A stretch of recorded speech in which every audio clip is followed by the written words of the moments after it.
The remains of the 13 U.S. service members killed in a terror attack in Afghanistan are now back on U.S. soil. President Biden took part in the somber ceremony at Dover Air Force Base in Delaware as the bodies of 11 Marines, a Navy sailor, and an Army soldier returned home. A Wentzville family was there for today's dignified transfer. Lance Corporal Jared Schmitz was killed in last week's attack outside the Kabul airport. He was just 20 years old. The St. Louis community continues to honor the young Marine who gave the ultimate sacrifice for his country. Our Pepper Baker went to Franklin County tonight to talk to veterans about their efforts to help the Schmitz family and also to help other wounded heroes. Yes, Mike and Michelle, it was the 17th annual Semper Fi Society Golf Classic, raising money for wounded Marines. Veterans gave speeches reflecting on their time serving our country and recognized the 13 servicemen and women who made the ultimate sacrifice. First, I want to recognize those Marines and sailors that we lost this past week. Retired Lieutenant General John Tulin asked for a moment of silence for the 13 fallen service members who lost their lives in Afghanistan. Lance Corporal Jared Schmitz from Wentzville, Missouri.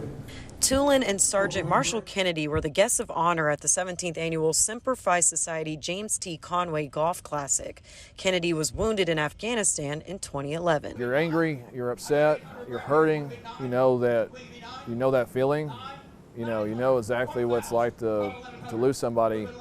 And then of course it also, being a father, being a parent, you also know that their parents or their spouse is not, is hurting. Veterans Brian Caveney and Michael Fitz were part of the joint effort to organize the auction, which included autographed baseballs from Cardinals legend Ozzie Smith. These funds go to helping those servicemen and women who are injured, who have to live with those injuries long term, and then their families. Amazingly, in addition to the wounded and obviously the KIAs, was the Afghan families and interpreters that were left there. So this fund has actually expanded their mission to include helping some of those folks, particularly if they make their way to the States and even St. Louis. Fitz predicted they raised about $200,000 for the America's Fund to help wounded Marines and their families, hoping to do what they can to honor the heroes who sacrificed for our freedom. It breaks my heart, but I also know that they were out there with a purpose, doing their job, and how we can recognize them is to continue the mission and finish the job.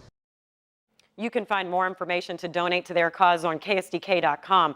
Lance Corporal Jared Schmitz from Wentzville and the 12 other fallen heroes will be added to the Flags of Valor event on Art Hill in Forest Park on September 4th. Mike? Pepper, thanks.